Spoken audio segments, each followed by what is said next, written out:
اعوذ باللہ من الشیطان اللعین الرجیم بسم اللہ الرحمن الرحیم الحمد للہ رب العالمین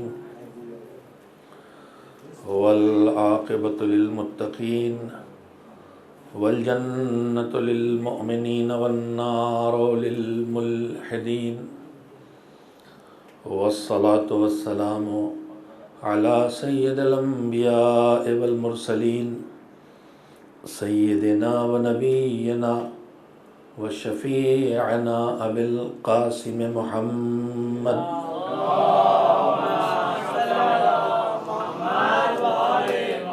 وآلہ الطیبین الطاہرین المعصومین المظلومین واللعنۃ الدائمۃ الباقیۃ علی اعدائہم اجمعین من الآن الی یوم الدین اما بعد فقد قال اللہ سبحانہ وتعالی فی کتابہ المبین وهو اصدق الصادقین وقولہ الحق بسم اللہ الرحمن الرحیم الا ان اولیاء اللہ لا خوف علیہم ولا هم يحزنون الذین آمنوا وكانوا يتقون لهم البشرى فی الحیاة الدنیا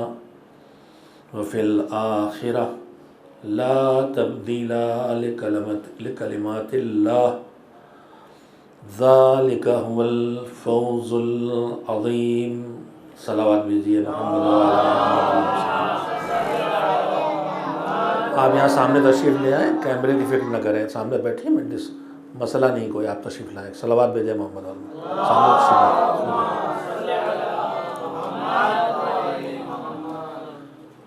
ایک اور صلوات مل جل کے بھیج دیے محمد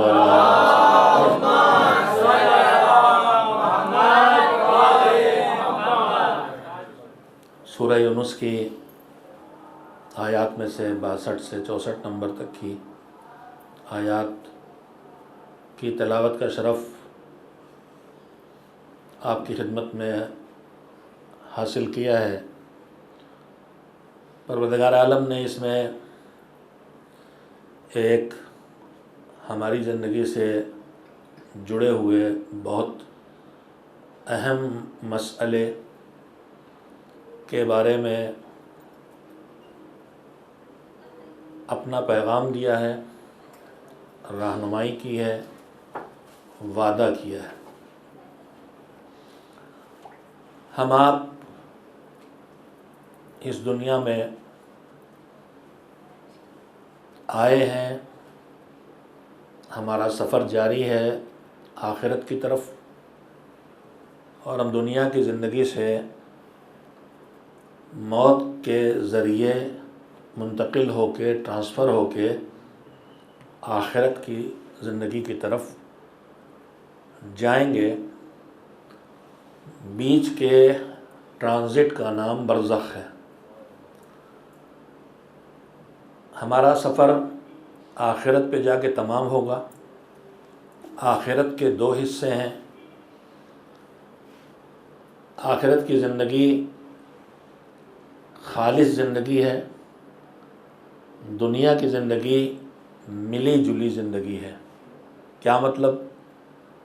مطلب یہ ہے کہ دنیا میں ہم آپ جتنے دن بھی زندگی لے کے آئے ہیں اور رہتے ہیں، تو یہاں ہماری زندگی میں کبھی راحت اور سکون اور آرام ہوتا ہے، کبھی دقت اور زحمت اور مشکل اور مصیبت ہوتی ہے۔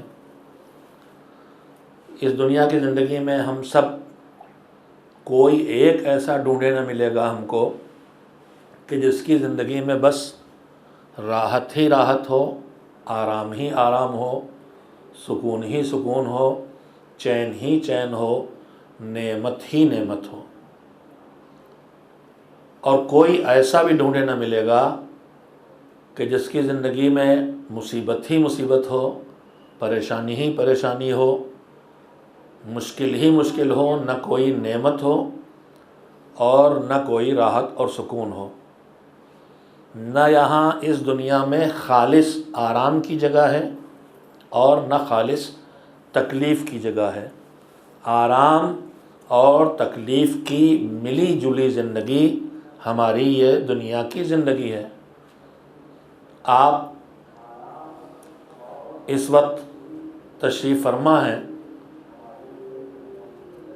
راحت اور آرام کے ساتھ فرش اعضا پر ہیں، دنیا اور آخرت کی بے شمار نعمتیں ہمیں نصیب ہیں، لیکن اسی وقت یہیں کوئی ایسے بھی ہیں کہ جو کہیں سیلاب میں پانی کے ڈوبنے کے حالات کا شکار ہیں، کہیں تپتی ہوئی ریت پر پیاسے بیٹھے ہیں۔ تو ہم سوچتے ہیں کہ ان کے پاس تو مصیبت ہی ہے، لیکن نہیں، نہ کسی کے پاس جو سڑک پر بھوکا پیاسا پڑا ہے، اس کے بدن پہ کپڑے بھی نہیں ہیں، ممکن ہے زندگی کے آخری لمحات بسر کر رہا ہو، لیکن وہ بھی ساری نعمتوں سے خالی نہیں ہوا ہے، اسے سانس لے رہا ہے۔ دروازہ بند رکھیں جناب، ایک صلوات بھیجیں محمد والا۔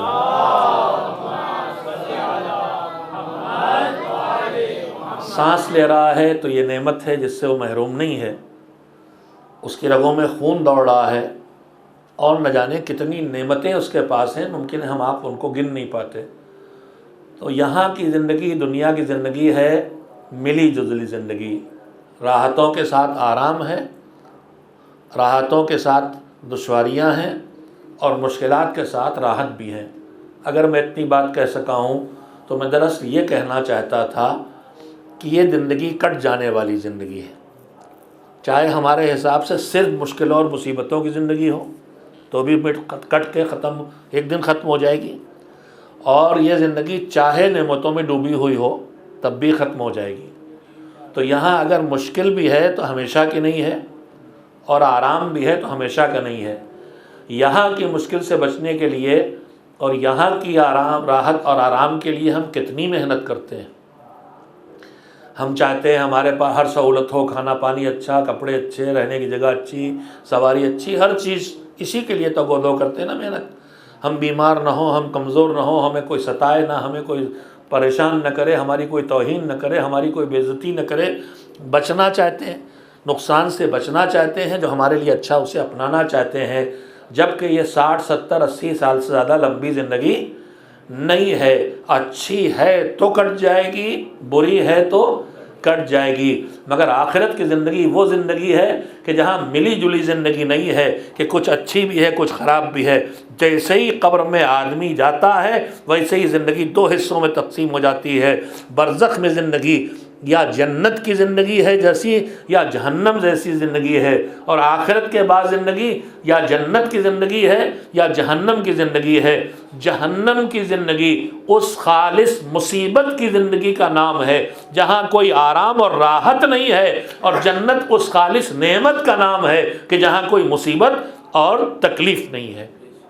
تو اب ہمیں دیکھنا پڑے گا کہ اس دنیا میں زندگی بسر کرنے کے لیے ہم کتنا اپنے ایفرٹس لگاتے ہیں اور کتنی کوششیں کرتے ہیں، اور آخرت کے لیے کتنا حصہ ہم لگاتے ہیں۔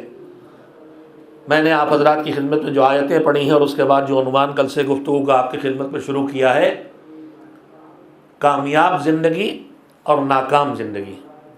کامیاب زندگی کون سی ہے اور ناکام زندگی کون سی ہے، اس میں پروردگار عالم کیا بتاتا ہے، قرآن کا بیان کیا ہے، اہل بیت علیہ السلام نے ہمیں کس زندگی کو کامیاب کہا ہے اور کس زندگی کو ناکام، اور ہم اور آپ اپنی سوسائٹی میں، اپنے معاشرے میں، اپنے سماج میں کون سی زندگی کو کامیاب سمجھتے ہیں اور کون سی زندگی کو ناکام سمجھتے ہیں۔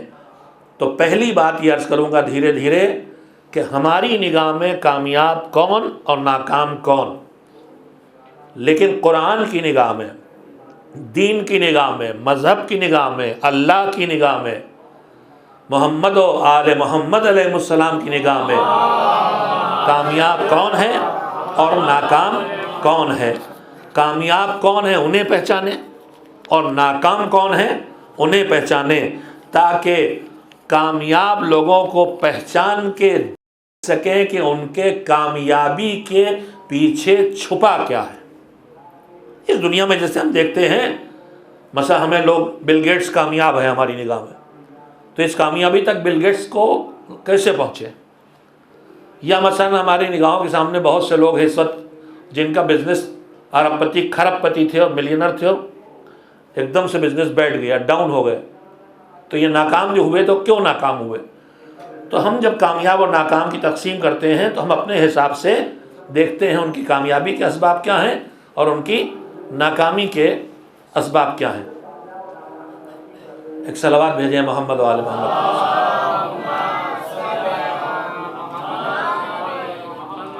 اگر آپ سیدھے دروازے سے ادھر بھی آ جانے دیں تو میرے خیال سے کوئی کیمرہ ڈسٹرب نہیں ہوگا، مجلس بار بار ڈسٹرب ہوتی ہے۔ صلوات بھیجیں محمد و آل محمد۔ تشریف لائیے۔ اس طرف بیٹھ جائیں لوگ آرام سے، آپ ادھر ایک ادھر بٹھا رہے ہیں، نتیجہ مجلس ڈسٹرب ہو رہی۔ آنے دیجیے، یہاں بیٹھنے دیجیے۔ ایک صلوات بھیجیے محمد و آل، دروازہ بند رکھیے۔ ایک اور صلوات بھیجیں محمد و آل محمد۔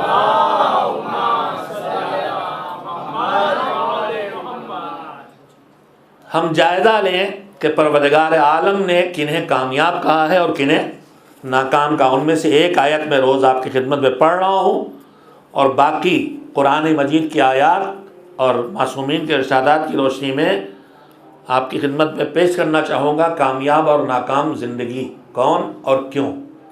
کربلا میں حسین کا لشکر ہے جو دین کو نہیں مانتا، جو مذہب کو نہیں مانتا، جو اسلام کو نہیں جانتا، وہ جب ہسٹری پڑھے گا کربلا کی تو کسے جیتا مانے گا، کسے ہارا مانے گا؟ حسین کو ہارا ہوا مانے گا اور یزید کو جیتا ہوا مانے گا۔ مگر ہم آپ جب کربلا والوں کی زیارت پڑھتے، کل میں نے فقرے آپ کے سامنے دہرائے تھے، تو اصحاب حسین کو خطاب کرتے ہوئے میں نے چھٹے امام کے لبوں سے جو کلمات جاری ہوئے ہیں زیارت میں شہداء کربلا کے، جس میں بلال حبشی اور وہب جون حبشی اور وہب جیسے اصحاب شامل ہیں، ان کے لیے امام نے کیا فرمایا؟ بے ابی انتم و امی، میرے ماں باپ تمہارے اوپر فدا، طب تم پاک، و طابت الارض التی فیہا دفنتم، اور وہ زمین پاک ہو گئی جس میں تم دفن ہو گئے۔ اس کے بعد فزتم واللہ فوزا عظیما، تم کامیاب ہوئے۔ تو امام صادق کہہ رہے ہیں کہ کربلا والے کامیاب ہیں۔ ہماری نگاہوں میں کوئی بھی کامیاب ہو، لیکن ہمارے رہنما کہہ رہے ہیں کہ کربلا والے کامیاب ہیں۔ اب اس کے بعد ایک چھوٹی سی فہرست اور آپ کو سنانا چاہتا ہوں کہ الہی نگاہ میں کامیاب کون کون ہے۔ قرآن مجید میں آیات ہیں جن میں مختلف طرح سے مختلف طرح کے لوگوں کو پہچانوایا گیا ہے۔ اس میں ایک آیت کا مفہوم یہ ہے، کچھ لوگوں کے صفتیں بیان کی گئی ہیں، خرابیاں، اور ان کے بارے میں بتایا گیا ہے کہ وہ شر البریہ، اس زمین پر اللہ کی اتنی مخلوق ہے اس میں سب سے برے لوگ ہیں۔ اور اس کے بعد ان کے مقابلے میں دوسرا جملہ ہے کہ ہم خیر البریہ، کچھ اچھی صفتیں بیان کی گئی ہیں، اور اس کے بعد ان کے لیے آیت کہتی ہے کہ یہ اس زمین پر زمین کے لوگوں میں سب سے اچھے لوگ ہیں۔ یہ آیت نازل ہوئی تھی، حضور اور اپنے اصحاب کے ساتھ تشریف فرما تھے کہ ایک مرتبہ مولا علی سامنے سے تشریف لائے، مولا علی کو آتے دیکھا تو اشارے سے فرمایا کہ یہ ہے وہ جو بھی آیت آئی ہے کہ زمین پر سب سے اچھے کون لوگ ہیں، یہ ہے وہ۔ اس کے بعد نزدیک آئے تو حضور نے فرمایا کہ یا علی انتا وشیعتک ہم الفائزون، اے علی تم اور تمہارے شیعہ ہی کامیاب لوگ ہیں۔ اب لفظ شیعہ سن کے ظاہر ہم خوش ہو جاتے ہیں کہ الحمدللہ ہم شیعہ علی ہیں.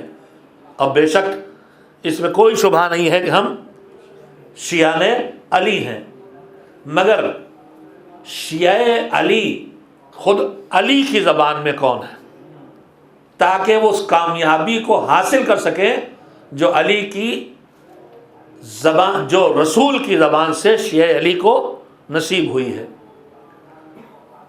کامیابی کا راز کیا ہے؟ جو میں نے آیت پڑھی ہے، شاید میں اس کا ترجمہ پورا نہیں کیا، میں نے پہلے اس کا ترجمہ کر دوں پھر یہ آیت پڑھ دوں.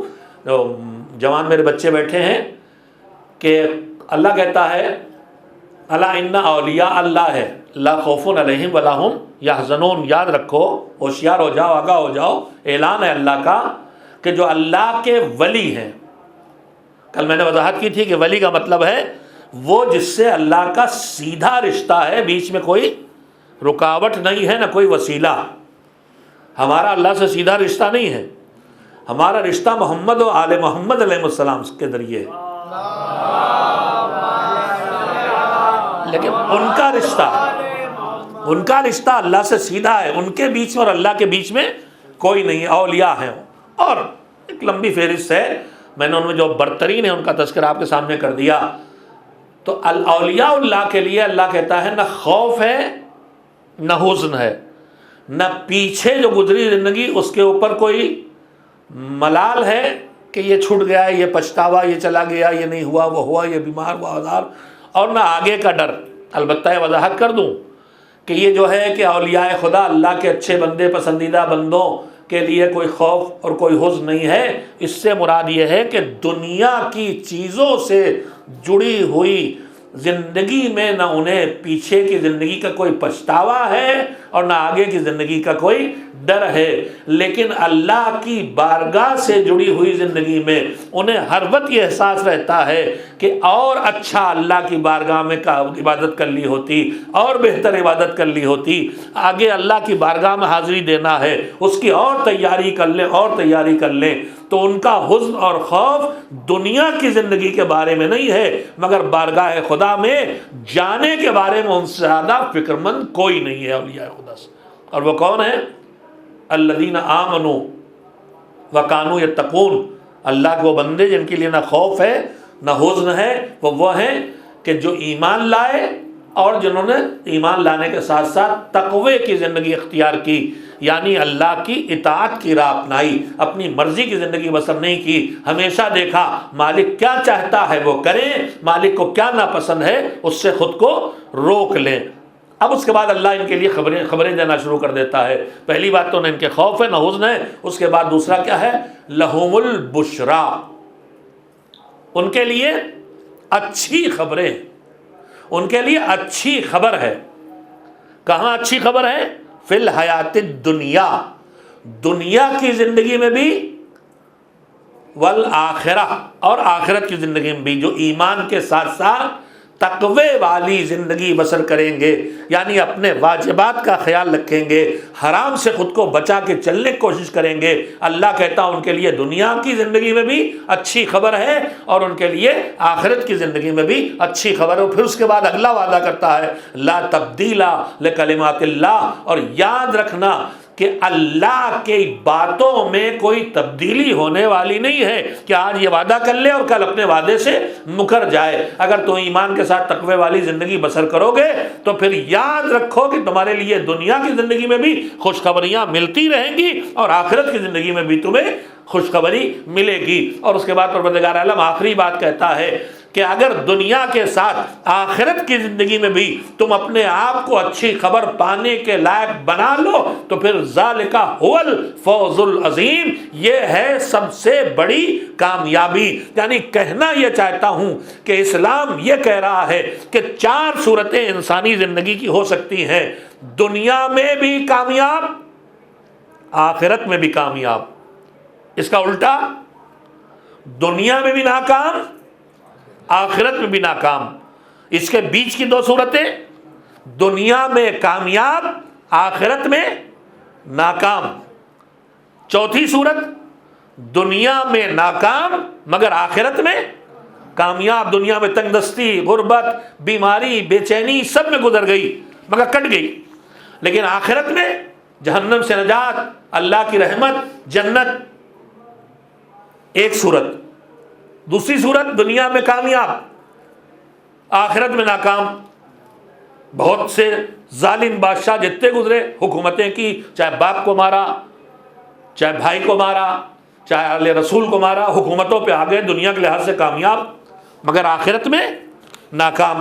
نمونے آپ کے سامنے۔ تیسری قسم، دنیا اور آخرت دونوں میں ناکام۔ آپ سوچیں گے، میں وہیں لانا چاہتا تھا آپ کو، کربلا کو یاد کرنے اور سیکھنے بیٹھے ہیں نا۔ یہ بتائیے ابن سعد کون ہے؟ یہ 4 قسمیں بتائیں میں نے، دنیا کے زندگی اور آخرت کی زندگی کے بارے میں 4 قسمیں ہیں۔ تو یہ بتائیے کہ ابن سعد کس میں آتا ہے؟ میں پھر، میرے جب بچے کافی بیٹھے ہیں لہذا میں ان کے لیے پھر گناؤں گا۔ میں نے 4 قسمیں کیا بتائی؟ دنیا میں کامیاب، آخرت میں ناکام، دنیا میں ناکام، آخرت میں کامیاب، دنیا میں بھی ناکام، آخرت میں بھی ناکام۔ چوتھا کون؟ دنیا میں بھی کامیاب اور آخرت میں بھی کامیاب۔ ابن سعد کس میں ہے؟ سوچ کے بتائیں گے۔ دنیا میں کامیاب رہا؟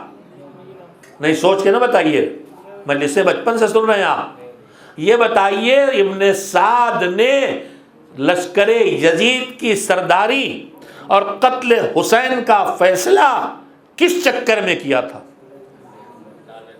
اس کو لالچ دی گئی تھی۔ کاہے کی لالچ؟ رے یعنی ایران۔ اس وقت رے کا، آج شہر رے تو تہران کا ایک حصہ ہے، لیکن اس وقت رے کا مطلب تھا ایران کا صوبہ۔ اسے گورنر بننا تھا ایران کا۔ ایران کا گورنر بنا وہ، سید الشہداء کہہ گئے تھے گورنری تو دور کی بات، تجھے وہاں کا گیہوں کھانا بھی نصیب نہیں ہوگا۔ مگر جب دنیا کی لالچ آ جاتی ہے تو آدمی کتنا اندھا ہو جاتا ہے۔ میں آج یہی کہنا چاہتا ہوں کہ کامیاب انسان کے لیے قرآن کی بیان کی ہوئی شرط ہے ایمان اور تقوی۔ ناکامی میں جو سب سے بڑا ہاتھ ہے وہ ہے دنیا کی لالچ، چاہے دنیا کی پیسے کی لالچ ہو، چاہے دنیا کے پاور کی لالچ ہو، چاہے دنیا میں نام کمانے کی لالچ ہو، چاہے دنیا میں اقتدار پانے کی لالچ ہو۔ یہی 3-4 لالچیں ہیں جو ساری تباہی کی بنیاد بنتی ہیں۔ ابن سعد اندھا نہیں تھا، ابن سعد کو سب پتا تھا۔ ہم آپ یہ نہ سمجھے کہ ابن سعد اس لیے سعد بن گیا کہ اسے حسین کا مرتبہ نہیں معلوم تھا، اس لیے نہیں بن گیا کہ اسے نہیں پتا تھا وہ کیا کر رہا ہے۔ اسے پتا تھا، جب اس سے ابن زیاد نے اس کو یہ آفر دیا ہے تو اس نے مہلت مانگی تھی، فوراً فیصلہ نہیں کیا تھا، سوچ کے آیا تھا۔ سوچ کے آیا تو مجلسوں میں روز سنتے ہیں، نتیجے نکالا کیجئے کیا جواب دیا تھا، کہ کیا فیصلہ کیا، کہ میں نے آخرت کے نقصان کا فیصلہ کر لیا ہے۔ اب یہ اور بات تھی کہ وہ سمجھ رہا تھا کہ صرف آخرت کا نقصان ہوگا، لیکن دنیا کے چکر میں پڑ کے جب دشمن حسین بنا تو دنیا بھی چلی گئی، آخرت بھی چلی گئی۔ خسرت دنیا والآخرہ، قرآن مجید کے کلمات ہیں کہ جو دنیا میں بھی گھاٹے میں رہے اور آخرت میں بھی گھاٹے رہے۔ یہ کردار جو بنا ابن سعد کا، وہ کیوں بنا؟ اس لیے بنا کہ ابن سعد دنیا کی لالچ میں پڑ گیا، اقتدار اور پاور کی لالچ میں پڑ گیا۔ اب اس کے مقابلے میں آئیے، اسی کربلا کا ایک اور کردار ہے، روزانہ مجلسوں میں ذکر آتا ہے۔ حر کون تھے؟ جناب حر کون تھے؟ لشکر یزید کے سپہ سالار، اتنے مضبوط، اتنے پاورفل، اتنے طاقتور۔ اندر تشریف لے آئے، جگہ ہے، تشریف لے آئیے، ایک صلوات بھیجے محمد علیہ۔ اتنا بھروسے مند گویا ابن سعد کے لیے کہ ان کو بھیجا مقابلے میں۔ ایک صلوات اور بھیجے محمد علیہ۔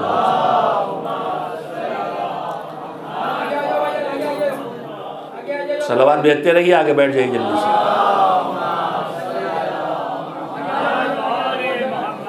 دروازہ بند کر دیا.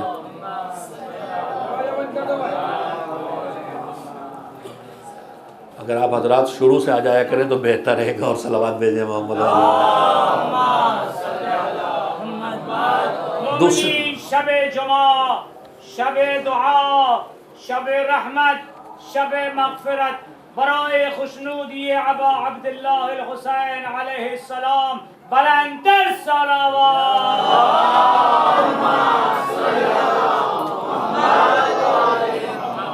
ایک اور سلام مل جل کے بھیجیں محمد و آل محمد.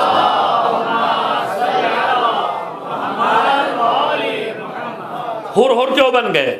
جب تک سرداری عزیز تھی لشکر یزید میں تھے، لیکن جیسی دنیا چھوڑی، محبت تھوڑی، اقتدار کی سپہ سالار نہ رہیں، زندہ رہیں نہ رہیں، مگر اپنی آخرت برباد نہیں کریں گے. حسین کی بارگاہ میں آ گئے. میں نے کہنا یہ چاہا ہے کہ کامیاب اور ناکام قرآن کی نگاہ میں، معصومین کی نگاہ میں، ائمہ طاہرین کی نگاہ میں فہرست ہے. کامیاب انسانوں کے بھی میں نے بھی صرف 2-3 نمونے آپ کے سامنے رکھے ہیں، اور ناکام انسانوں کے بھی. دھیرے دھیرے ان کامیاب انسانوں اور ناکام انسانوں کے تذکرے کر کے یہ دیکھا جائے کہ کامیاب ہوئے تو کامیابی کے پیچھے کیا تھا، اور ناکام ہوئے تو ناکامی کے پیچھے کیا تھا. کربلا کے عظیم اسباق میں سے ایک سبق یہ بھی ہے کہ جو وہاں جس مرحلے پہ شہدائے کربلا پہنچے کہ جن کے لیے معصوم کہتے ہیں فزتم واللہ فوزا عظیما، تم کامیاب ہوئے اور بڑی کامیابی پہ پہنچے. ان کربلا والوں کا تذکرہ ہمیں بھی ناکامیوں سے نکال کے کامیابی تک لے آئے. دنیا کی محبت، پیسے کی محبت، پاور کی محبت، دنیا کی چیزوں سے محبت. خطیب اعظم مولانا غلام نصیر اللہ مقامہ ایک جملہ کہتے تھے، دنیا کی چیزوں کا ہماری ضرورت ہونا اور ہے، اور ان چیزوں کی محبت کا شکار ہونا اور ہے. کپڑے میری ضرورت ہیں، لیکن کپڑے اتنے عزیز ہو جائیں کہ اگر نوکر چائے دے رہا ہو ذرا سے میرے کپڑے گر گئے تو میں پاگل ہو جاؤں. کار مجھے میری ضرورت ہے، لیکن کار کہیں ٹچ ہو گئی تو میں جان دینے پہ تیار ہوں. گھر میری ضرورت ہے، لیکن گھر کا کچھ ہو گیا تو خود ہی تباہ ہوئے چلے جا رہے ہیں. تو دنیا کی محبت، دنیا ضرورت ہے لیکن دنیا کو محبت میں دنیا کی محبت کا شکار نہ ہونا چاہیے. ہم آپ دعائیں پڑھتے ہیں، حب اہل بیت ہماری سب سے بڑی نعمت ہے جو ہمارے پاس. یہ نہ ہو تو ہم دنیا اور آخرت دونوں تباہ ہو جائیں.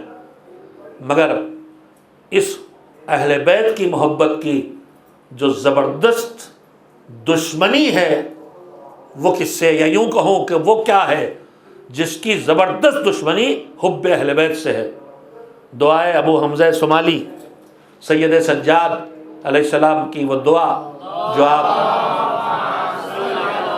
رمضان کی شبوں میں پڑھا کرتے تھے، رمضان کی شبوں میں جو دعا پڑھا کرتے تھے سحر کے وقت، جو انہوں نے اپنے صحابی جناب ابو حمزہ صومالی کو تعلیم دی تھی، جن کے ذریعے ہم تک منتقل ہوئی ہے، اس کا ایک جملہ ہے. بسم اللہ الرحمن الرحیم. الہی اخرج حب الدنیا من قلبی وجمع بینی و بین المصطفیٰ خیرت خلقک. دعا کے 2 حصے ہیں. اصل دعا یہ ہے کہ پروردگار جو تیری مخلوق میں تیرے سب سے پسندیدہ بندے ہیں، کون ہیں وہ؟ حضرت محمد مصطفیٰ صلی اللہ علیہ وآلہ وسلم اور ان کی آل پاک. دعا کے فقرے یہ ہیں کہ پروردگار ہمیں ان کے ساتھ جمع کر دے، یعنی وہاں پہنچا دے. وہ نعمتیں، وہ تیرا کرم، وہ تیرا فضل، وہ تیری عنایتیں، وہ تیرا برتاؤ، وہ تیرا سلوک جو ان کے ساتھ ہے وہ ہم تک بھی پہنچ جائے. بارش ان پہ ہو تو چھینٹیں ہمیں مل جائیں، روشنی ان پہ آئے تو اس کا عکس ہم تک بھی آ جائے. جو کرم تو نے ان کے ساتھ کیا ہے ہمیں ان کے ساتھ جمع کر دے. اگر ہم ان سے ایک لمحے کے لیے الگ ہوئے تو ہماری تباہی ہے. اس لیے کہ وہ ہماری کشتی نجات ہے. کشتی پہ آدمی ہے تو بچا ہے، اور چھوڑا تو گیا. مگر ان سے جڑے رہیں، ان سے ملے رہیں، ان کے ہو کے رہیں، ان کی پناہ میں رہیں. یہ دعا ہے. مگر یہ دعا کرنے سے پہلے ایک دعا اور ہے. الہی اخرج حب الدنیا من قلبی. پہلے یہ دعا نہیں کی تھی مجھے پیغمبر خدا حضرت محمد مصطفیٰ صلی اللہ علیہ وسلم اور ان کی آل کے ساتھ جمع کر دیں. پہلے دعا یہ کی، اس سے پہلے دعا یہ ہے کہ پروردگار میرے دل سے دنیا کی ہر چیز کی محبت کو نکال دے. دنیا کی ہر چیز کی محبت کو میرے دل سے نکال دے. نہ پیسے کی محبت اور لالچ رہ جائے، نہ اقتدار اور پاور کی محبت اور لالچ رہ جائے، نہ شہرت اور نام کمانے کی. دنیا کی ہر چیز کی محبت میرے دل سے نکال دے، تب میں اس قابل بنوں گا کہ اب محمد و آل محمد علیہ السلام کا ہمیں ان کی خدمت میں حاضر ہونے کا شرف حاصل ہو سکے. ایک صلوات بھیجیں مل جل کے محبت کو.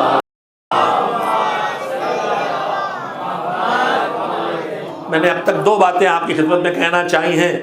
پہلی بات یہ کہ کامیاب زندگی کے جو راز قرآن کریم میں اور معصومین کی زبان سے بیان ہوئے، ان میں ایک پہلا بنیادی شرط ہے ایمان، اور ایمان کے بعد مسلسل دین کی پابندی کی زندگی بسر کرنا. اور دوسری طرف دنیا کی محبت ہے جس سے بچنا، جس کے بغیر انسان کامیاب نہیں ہو سکتا. الہی نگاہوں میں بات نامکمل رہ گئی ہے. میں نے 1-2 نمونے سیرت کے اور تاریخ کے رکھنا چاہے تھے میں، تاکہ بات جو عرض کر رہا ہوں وہ کسی حد تک آسان ہو کے آپ تک پہنچ سکے. تاریخ میں ایک نہایت ہی خبیث انسان کا تذکرہ ملتا ہے جس کا نام ہے سمرہ ابن جندب. اتنا خبیث انسان تھا. بات کو اس مولا علی کی شہادت کے بعد اسے زیاد کے مددگاروں میں، بصرے گورنر تھا، اس کے مددگاروں میں شامل کیا گیا تھا. اور یہ انتہائی ظالم مزاج تھا. گھوڑے پہ بیٹھ کے مثلا بازار میں چل رہا ہے تو رونتا ہوا چلتا تھا، کچلتا ہوا. یہ اس کردار تک کیسے پہنچا؟ دنیا کی محبت آدمی کو کتنا تباہ کر سکتی ہے. روایت کہتی ہے کہ مدینہ کا رہنے والا تھا. اس کے پڑوس میں یا اس کے مدینے میں ایک اور شخص رہتا تھا. اس کی ایک چھوٹی سی زمین تھی. اسی زمین پہ اس کے رہنے کا ایک چھوٹا سا حجرہ کمرہ تھا، اور اس میں 4 دیواری تھی، دروازہ تھا. اس زمین پر اس کا ایک پیڑ تھا. پرانے زمانے ہمارے یہاں بھی ہوتا تھا کہ زمین کسی کی، پیڑ لگا دیا، پیڑ ان کا. یہ زمین تو ہماری، پیڑ ان کا ہے. تو اس کا پیڑ وہاں لگا ہوا تھا. وہ اس پیڑ کے دیکھنے کے بہانے بغیر آواز دیے اس گھر میں گھس جاتا تھا. تو اس نے کہا کہ بھائی یہ نہ کیا کرو، ہمارے گھر میں عورتیں ہیں، پردہ حجاب ہے، پکار کے آیا کرو. اس نے کہا نہیں، میں تو ایسے ہی آؤں گا، میرا گھر ہے، تمہیں جو کرنا ہو کر لو. یہاں تک کہ بات رسول اللہ تک پہنچی صلی اللہ علیہ وسلم. حضور نے اسے بلوایا. دیکھیے آدمی جب دنیا کا محبت کا شکار ہو تو کیسے تباہ ہوتا ہے. خسرت دنیا بھی جاتی ہے اور آخرت بھی جاتی ہے. اور جب دنیا کا محبت شکار ہوتا ہے تو مولوی کی بات تو ماننا چھوڑیے، رسول اللہ کی بات بھی نہیں مانتا. یہ بہت خطرناک بات ہے. اس لیے میں سنا رہا ہوں، اپنے بچے میرے بیٹے جوان، ان کو سنا رہا ہوں کہ تم نے کسی موبائل کے چکر میں، کسی نئے ماڈل کی موٹر سائیکل کے چکر میں، ہمارے بزرگوں نے یہ ماڈل مجھے لینا ہے چاہے کچھ کرنا پڑے، چاہے 10 جگہ سے قرضہ لے کے فراڈ کر کے ہی لینا پڑ جائے. یہ سب کھیل پوری دنیا میں بے حساب. دنیا کے چکر میں آدمی کے کہاں کی تباہ ہوتا ہے. دنیا بھی تباہ، آخرت بھی تباہ. حضور نے اس کو بلا کہا کہ بھائی تیرا درخت ہے، ٹھیک ہے، تو جاتا اس کی دیکھ بھال کے لیے جا، لیکن ایک پکار کے جایا کرو. کسی صورت تیار نہیں ہوا. تو حضور نے کہا اچھا ایسا کر کہ تیرا درخت یہ چھوڑ دے تو، اور اس کے بدلے میں ایک درخت ہم تجھے دیتے ہیں، وہ تو لے لے. اب یہ کون دے رہا اسے؟ کون سمجھا رہا؟ کوئی مولوی صاحب نہیں سمجھا رہے ہیں، رسول اللہ سمجھا رہے ہیں. اس نے کہا نا مجھے نہیں چاہیے. اب حضور نے اس کا ریٹ بڑھانا شروع کیا. 1 درخت کے بدلے 2 لے لے، 5 لے لے، 10 لے لے. وہ اکڑا رہا.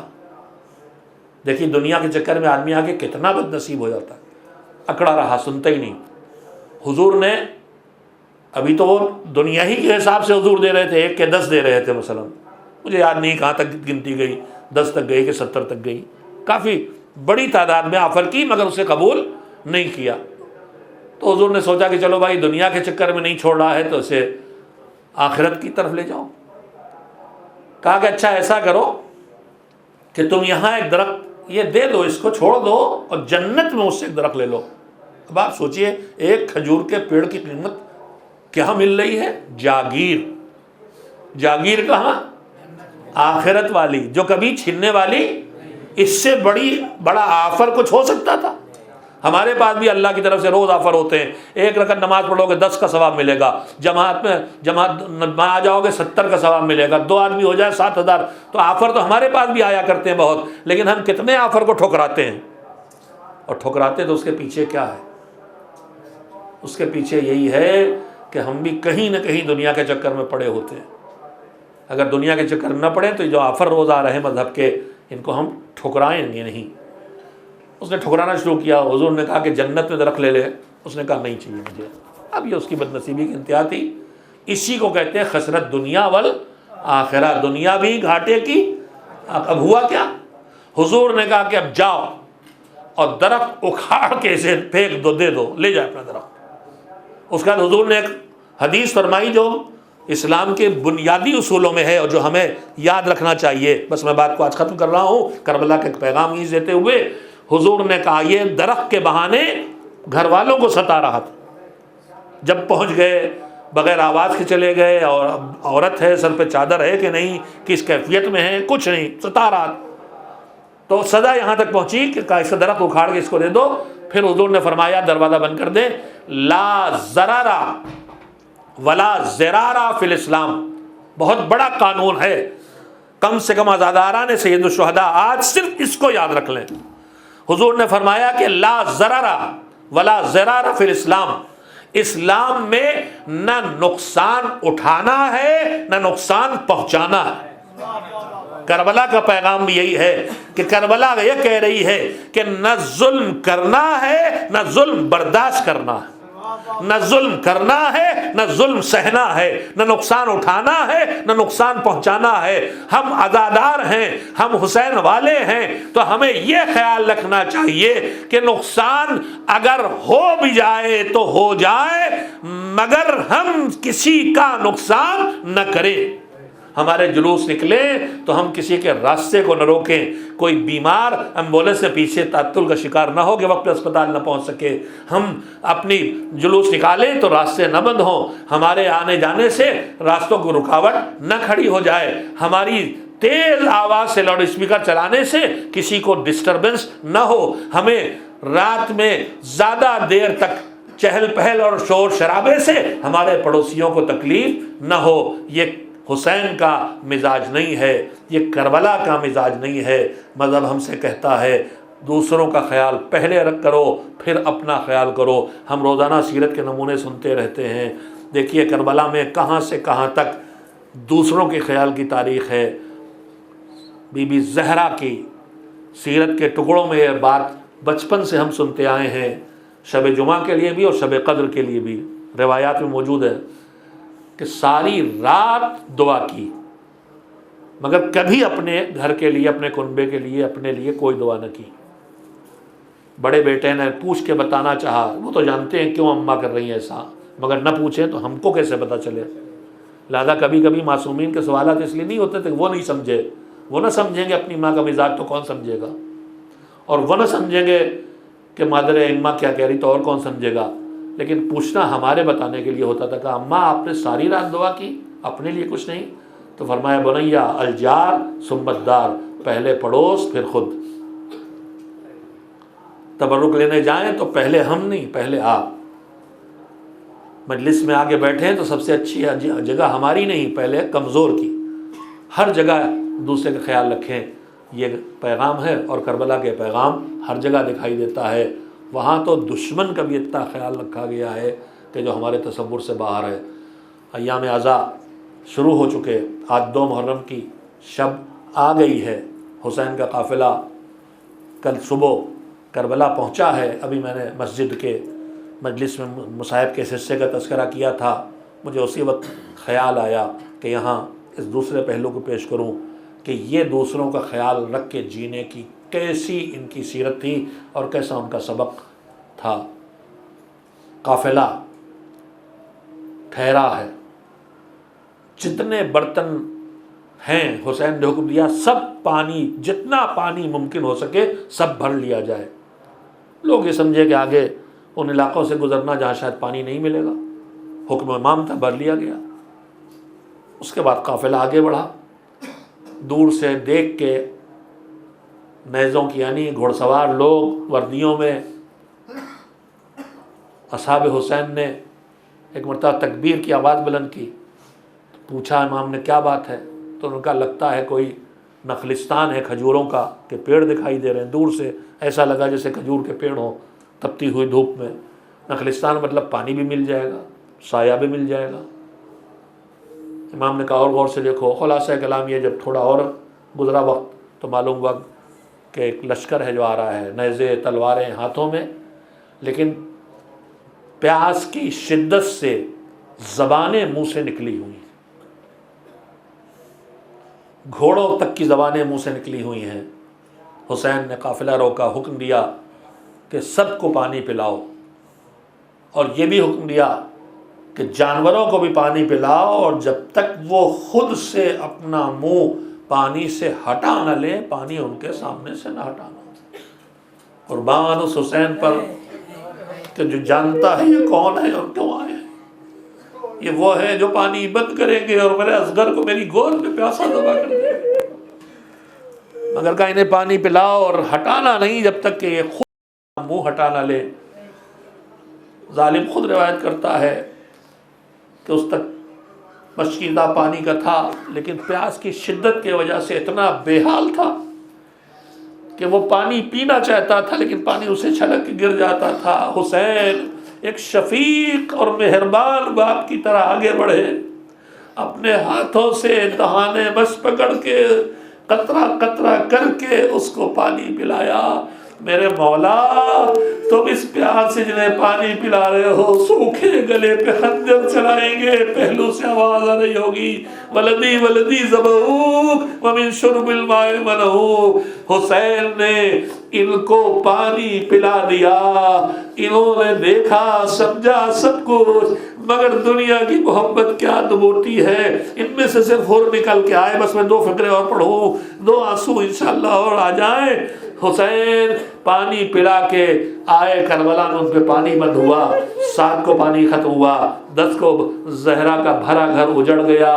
جو شہید ہوئے تھے وہ جامع کوثر سے سیراب ہو گئے, لیکن جو اسیر بن کے چلے تھے انہیں جی بھر کے پانی نہ ملا. پانی ملا ہے مگر جی بھر کے نہ کھانا ملا نہ پانی, جس کا ثبوت یہ واقعہ ہے کہ بی بی پھپھی کو, بی بی زینب کو زندان میں بیٹھ کے نماز پڑھتے دیکھ کے سید سجاد نے پوچھا, پھر وہی بات, اس لیے نہیں کہ جانتے نہیں, اس لیے کہ بتانا چاہتے, پھپھی اماں بیٹھ کے نماز کیوں؟ کہا بیٹا تم جانتے ہو ارے کھانا پانی اتنا کم ملتا ہے کہ بچوں کو پورا نہیں پڑتا. اب اتنی طاقت بدن میں نہ رہ گئی بھوک پیاس سے کہ میں کھڑے ہو کے نماز پڑھ سکوں. یعنی شہداء تو شہادت کے بعد سیراب ہو گئے مگر اسیر پیاسے تھے, اور یہ پیاس اسیروں کی تب بجھی جب یہ اسیر مدینے پہنچ گئے. مگر جو پیاسی بچی حسین کی زندان شام میں سو گئی وہ تشنہ کام سو گئی. ارے یہی لشکر جسے پانی پلایا گیا تھا یہی قیدیوں کو لے کے جا رہا ہے, راستے میں روکا گیا کیوں؟ پانی پلایا جائے گا. ننھی سی سکینہ پھوپھی اماں کے سامنے ہے, پھوپھی اماں اگر اجازت ہو میں بھی تھوڑا سے پانی پی لوں. کہا بیٹا دے دے تو پی پی لے۔ آگے کھڑی ہوئی، کہیں سے سوکھا ہوا جام مل گیا، یہ آئی ظالم کے پاس، شمر ایک ایک کو پانی پلا رہا ہے، کہا ظالم سب کو پانی پلا رہا، مجھے بھی ذرا سے پانی دے دے۔ اس نے رخ کی بیل لیا، پلاتا رہا، بچی کھڑی رہی۔ جب سارے سپاہیوں کو پانی پلا چکا، کہا اب تو دے دے پانی۔ اس نے پھر منہ پھیرا، جانوروں کو پانی پلانا شروع کیا، ایک ایک اونٹ سے راب، ایک ایک گھوڑا سے راب۔ سکینہ کی نگاہوں میں کیفیت گزر رہی ہے، ارے یہی ظالم تھے جن کو میرے بابا نے پانی پلایا تھا۔ وہ بچی لیے کھڑی ہے، ارے سب اونٹ پی لیں، سب گھوڑے پی لیں تب پانی مل جائے گا۔ جب سارے جانور پی چکے، پھر آگے بڑھی، اب تو سارے جانور بھی پی چکے، اب تو دے دے پانی۔ ظالم نے بس کی ڈالیا، دہن مچ کی جگہ دہانا کھولا، تسمہ کھولا، بچی نے سوکھا کوزہ بڑھایا۔ ایک مرتبہ ظالم نے بچا ہوا پانی ریت پہ پھینک دیا، بچی نے تڑپ کے خود کو زمین پہ گرا دیا۔ چچا تم پانی لینے گئے تھے، سو گئے، دیکھو سکینہ اب بھی تشنہ کام ہے۔ ہاں سب کی پیاس بجھی، مگر سکینہ اسی تشنہ کامی میں دنیا سے رخصت ہو گئی۔ وَسَيَعْلَمُ الَّذِينَ ظَلَمُوا أَيَّ مُنْقَلَبٍ يَنْقَلِبُونَ أَلَا لَعْنَةُ اللَّهِ عَلَى الْقَوْمِ الظَّالِمِينَ اللهم تقبل منا إنك أنت السميع العليم۔ ماتم حسین، ماتم شہدائے کربلا۔